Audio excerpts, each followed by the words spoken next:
hingga memasuki pekan ketiga ekskavasi tahap 2, cangkul dan linggis dari para pekerja terus menembus lapisan tanah yang mengubur talut kuno, situs Kumitir di area persawahan Dusun Bendo, Desa Kumitir, Kecamatan Jatirejo, Kabupaten Mojokerto.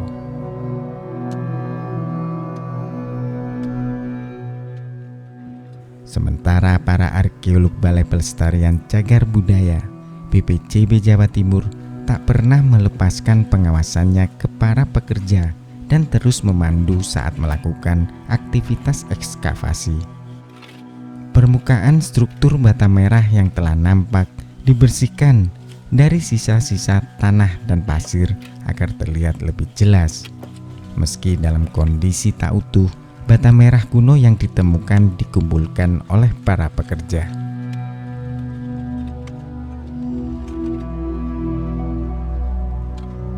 Hipotesa dari arkeolog BPCB Jatim Wicaksono Dwi Nugroho menyatakan jika luas area situs Kumitir berkurang usai dilakukannya praekskavasi tahap 2 pada akhir Juni 2020 lalu berdasar hasil foto atau peta udara.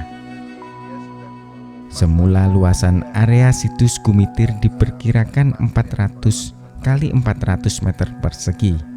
Namun saat ini menjadi 312,3 kali 192,6 meter persegi. Talut atau dinding penguat tanah itu mengelilingi Candi Pendarmaan Mahesa Cempaka atau Narasingamurti yang diperkirakan berada di area makam Dusun Bendo.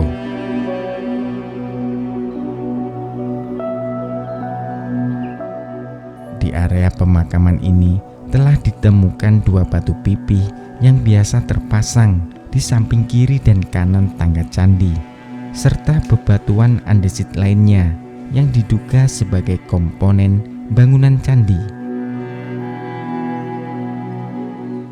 Lalu siapakah sebenarnya sosok dari Mahesa Cempaka atau Narasingamurti itu?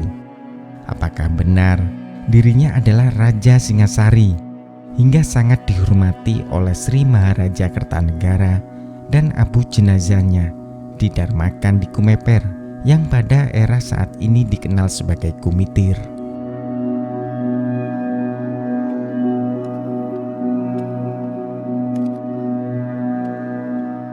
Berdasarkan naskah Pararaton, Mahesa Cempaka memiliki nama asli Batara Narasingamurti, ayah dari Raden Wijaya, pendiri sekaligus raja pertama dari Kerajaan Majapahit. Meski tak menulis angka tahun kelahirannya, namun naskah kuno ini menyebut jika Mahesa Cempaka wafat tahun 1269 Masehi. Mahesa Cempaka adalah cucu dari Ken Dedes dan Ken Arok, pendiri Kerajaan Tumapel atau yang lebih dikenal dengan Singasari, putra dari Mahesa Wongateleng. Nama Mahesa Cempaka muncul pertama kali dalam pelantikan Tohjaya sebagai Raja Singasari menggantikan Anusapati tahun 1249 Masehi.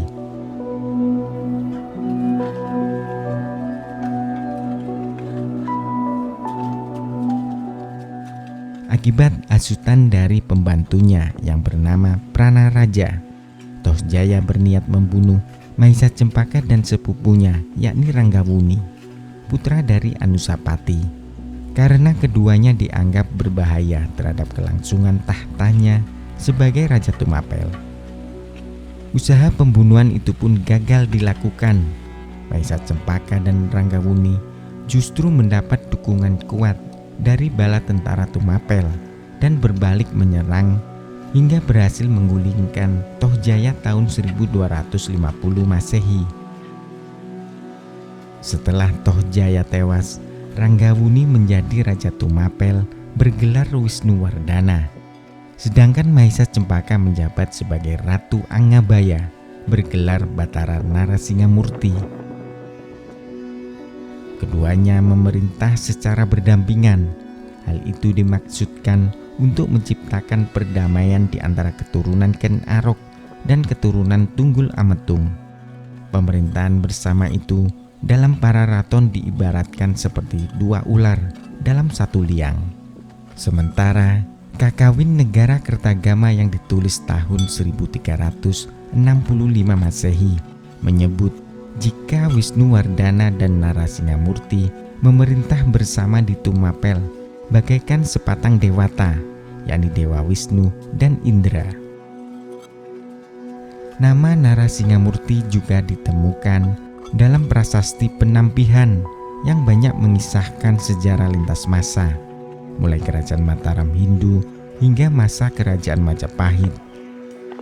Sehingga dapat dipastikan kalau nama Narasingamurti bukan sekedar ciptaan para raton atau negara Kertagama. Akan tetapi, Maesa Cempaka sebagai nama asli dari Narasingamurti hanya terdapat dalam para raton yang ditulis ratusan tahun setelah wafatnya.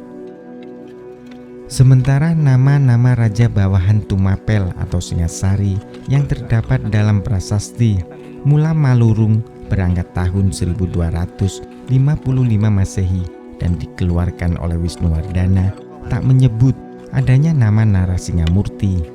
Meski terasa aneh karena Kakawin Negara Kertagama dan para raton menyebut Narasingamurti adalah tokoh penting dalam pemerintahan Wisnuwardana, namun dalam prasasti tersebut tertera nama yang mirip dengan Narasingamurti, yakni Narajaya, penguasa Hering. Narajaya juga bisa diartikan sebagai sepupu raja. Bahkan sejarawan Slamet Mulyana menganggap Narajaya sebagai nama asli dari Narasingamurti, sedangkan Maesa Cempaka adalah nama ciptaan dalam naskah para raton. Serat para raton dan negara Kertagama juga berbeda dalam penulisan silsilah Raden Wijaya, pendiri sekaligus raja pertama dari kerajaan Majapahit. Dalam para raton, Raden Wijaya merupakan putra dari Narasingamurti. Sementara dalam Kakawin Negara Kertagama menyebut jika Raden Wijaya adalah putra Lembutal, anak dari Narasingamurti. Dengan kata lain, Raden Wijaya merupakan cucu dari Narasingamurti.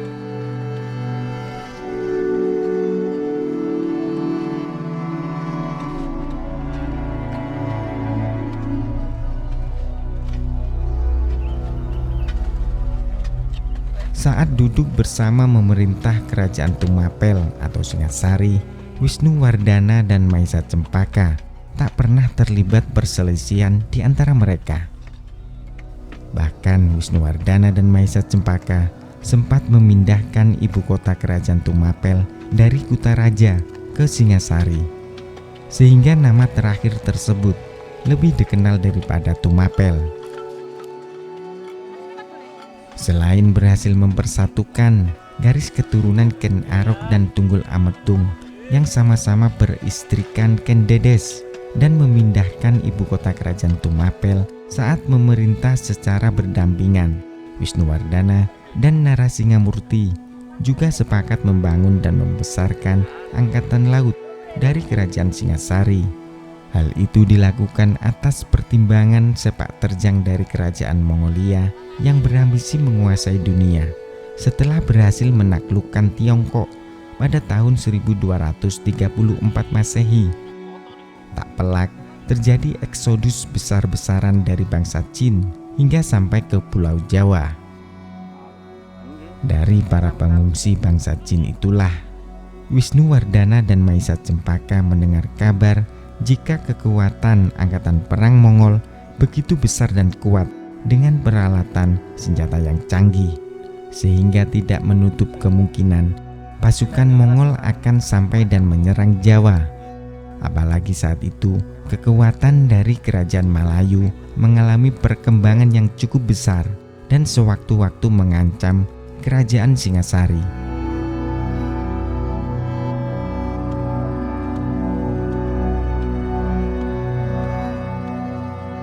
Dalam upayanya untuk mengembangkan kekuatan angkatan laut kerajaan Singasari, maka dibangunlah pelabuhan di Canggu, yang saat ini dimungkinkan adalah sebuah nama kawasan yang berada di Kecamatan Jetis, Kabupaten Mojokerto.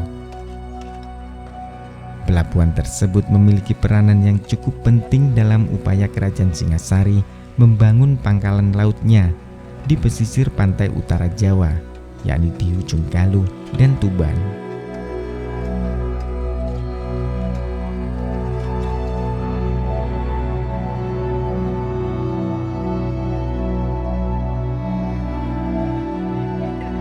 Jika melihat kedudukannya sebagai Ratu Angabaya yang memegang penuh kendali angkatan perang, maka dapat dipastikan bahwa yang pertama menggagas pembangunan Angkatan Laut Singasari adalah Narasingamurti.